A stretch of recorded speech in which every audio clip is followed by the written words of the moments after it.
एक समय था जिसे सामाजिक विचारधारा के न्यायिक पुरोधा कहा जाता था, लालू प्रसाद यादव, जो कि सामाजिक न्याय के विचारधारा के काफी जो कहा जाता है कि उसका पुरोधा है, उसी को मान करके आगे चल रहे हैं। आज उनका परिवार टूट रहा है।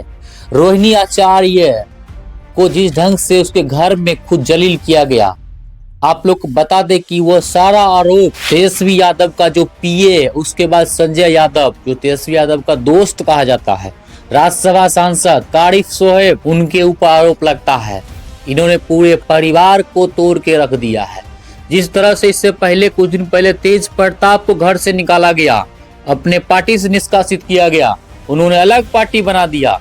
इस चीज से स्पष्ट होता है कि लालू प्रसाद यादव के परिवार को तोड़ने में, बर्बाद करने में इन सभी का काफी महत्वपूर्ण योगदान रहा। इस चीज से कतई डिनाई नहीं कर सकते हैं कि तेज प्रताप यादव को घर से निकालना, रोहिणी आचार्य का पोस्ट, जिन्होंने अपने पिता को किडनी दिया, जिन्होंने अपने पिता को जीवन दान दिया, जिन्होंने अपने पिता को, भगवान तुल्य पिता को आगे बढ़ाने की कोशिश किया, अपनी जिंदगी को रिस्क लेकर के एक किडनी अपने पिता को दान कर दिया और एक किडनी पर वो अपनी जिंदगी जी रही है। और ऐसे बेटी को यदि उसके घर में, उनके माँ बाप के घर में उन्हें चप्पल से मारा जाता है, उन्हें थप्पड़ मारा जाता है, तो ये कितनी बड़ा एक राजनीतिक पुरोधा के तहत जो है, कितना बड़ा साजिश है तेजस्वी यादव को मेंटली रूप से डिस्टर्ब करने का। आज एक समय था कि बिहार का सबसे बड़ा पार्टी आरजेडी हुआ करता था। आज आरजेडी मात्र 25 सीटों पर आके सिमट गया। इस चीज को लेकर के कितनी बड़ी एक चीज जो है, एक कितना बड़ा एक मैसेज जाता है, इस चीज को लेकर के आप लोग खुद हम लोग समझ सकते हैं। दूसरी तरफ एक चीज और हो जाता है कि वर्तमान परिप्रेक्ष्य में देखा जाता है, क्या इस बार विधानसभा के चुनाव में क्या विपक्ष के द्वारा जिस ढंग से आरोप लगाया गया कि सरकार जो है, जब आचार संहिता लागू था उस समय भी 10,000 रुपया बिहार के प्रत्येक महिला के खातों में ट्रांसफर किया, क्या ये एक चुनाव आयोग को इस चीज के ऊपर नजर नहीं पड़ा? क्या चुनाव आयोग को इस चीज के ऊपर नजर पड़ा कि पटना में डेरा डाल के बैठे हुए थे वर्तमान गृह मंत्री अमित शाह, जो मोरिया होटल से सारा बिहार का कमान संभाले हुए थे? क्या इस चीज को लेकर के आप लोग को नहीं लगता है कि चुनाव आयोग की निष्पक्षता के ऊपर भी सवाल खड़ा हो सके? क्या ऐसा नहीं लगता है? क्या इसमें सुप्रीम कोर्ट को या हाई कोर्ट को इस पे रोक नहीं लगानी चाहिए कि जब आचार संहिता लागू है तो फिर भी जो है यहाँ के पब्लिक के अकाउंट में पैसा ट्रांसफर क्यों हो रहा है? इस तमाम तरह के सवाल बनता है। लेकिन विपक्ष के पास उस समय ये सब सवाल करने का समय नहीं था, क्योंकि वो प्रचार में लीन जो है, ये लोग अंदर खाने से ही जो है धीरे धीरे करके सब महिला के खाते में ट्रांसफर करते चला गया। दीपावली जैसा दिन था, छठ जैसा दिन था, महिलाओं को समय पर काम आ गया। बिहार एक मजदूर प्रधान बिहार है, जो कि एक मजदूर जब सबसे अधिक संख्या में बिहार में रहते हैं। और क्या करता है कि हर महिला का पति जो है दूसरे स्टेट में जाकर काम करते हैं। इस चीज को लेकर सरकार ने इसके नब्ज को पकड़ लिया और महिलाओं के खाते में पैसा दिया ताकि उनको जो समय पर काम आ जाए, दीपावली सही से मन सके और छठ पूजा सही से मन सके, क्योंकि ये बड़ा फेस्टिवल था। इतना ही फेस्टिवल में लोगों का मनोबल बदल गया और 10,000 महिलाओं ने अपना वोट को जो है, बहुमूल्य वोट को एक तरह से कहिए कि किस हाथों के समा दिया है। अब इसे 5 साल इस चीज से तय माना जाता है। जिस तरह तेजस्वी यादव जी ने एक वादा किया था कि जब वह सत्ता में आएगा तो हर परिवार में एक नौकरी देगा, रोजगार देगा।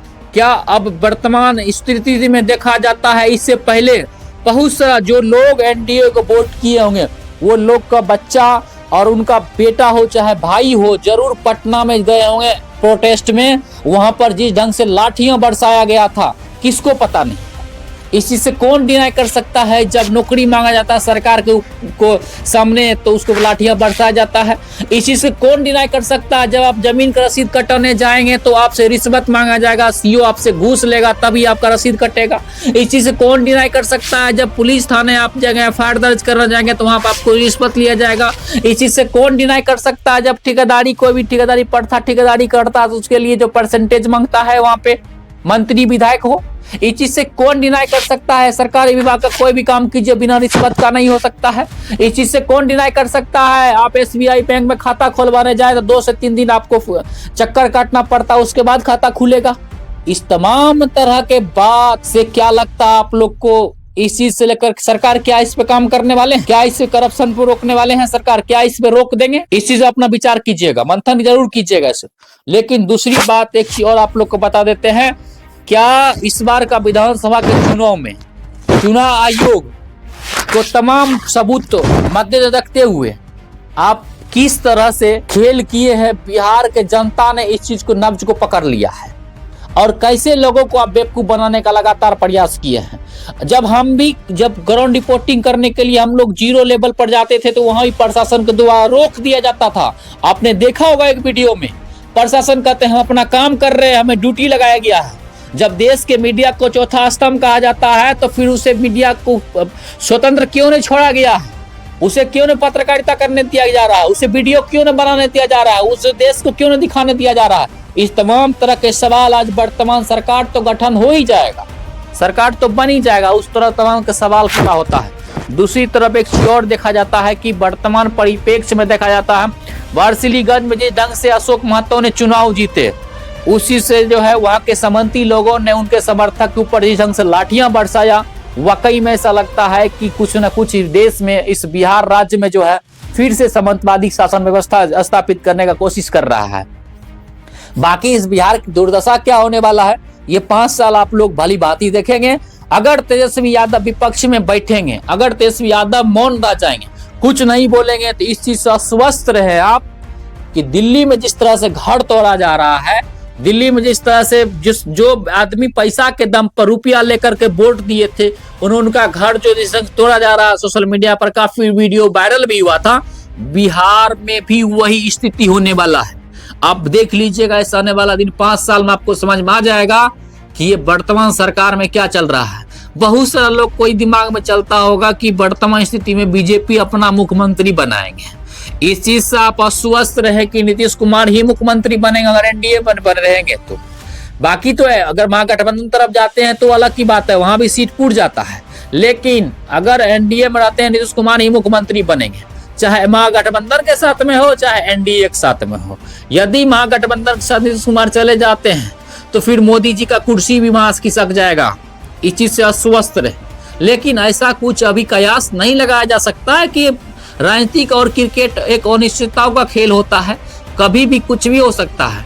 कब किसके दिमाग में क्या आ गया, कब कौन क्या सोचने लगा, इस चीज से कोई डिनाई नहीं कर सकता है। तो आप लोग अपना राय दे करके यह वर्तमान परिप्रेक्ष्य में तेजस्वी यादव जी जो डैमेज हुए हैं, जिस ढंग से उन्हें हताशा देखने को मिला है इस बार विधानसभा के चुनाव में, वो स्पष्ट रूप से समझ सकते हैं कि जरूर इसने नुकसान हुआ है। आरजेडी को, महागठबंधन को काफी नुकसान हुआ है। आरजेडी के जिस ढंग से मैनिफेस्टो में रोजगार हो, चाहे 2500 महिला के सम्मान को हर महीना मिलता, उसके बाद 200 यूनिट बिजली फ्री हो, इस ढंग से सम्मान लेकर के जिस ढंग से आए, तो वाकई में लोगों को ये चीज पसंद नहीं आया, इसलिए उन्हें जो है जनाधार नहीं दे पाया। और 10,000 रुपया जिस ढंग सबसे बड़ा फैक्टर बना इस बार विधानसभा के चुनाव में, महिलाओं को आचार संहिता में भी 10,000 रुपया आ रहा था, ये बहुत बड़ा एक फैक्टर बना।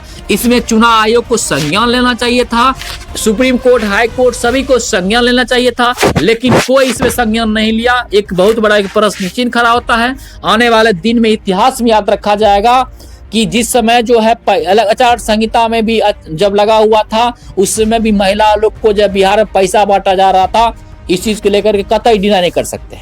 अपना राय देकर उस वीडियो को शेयर कर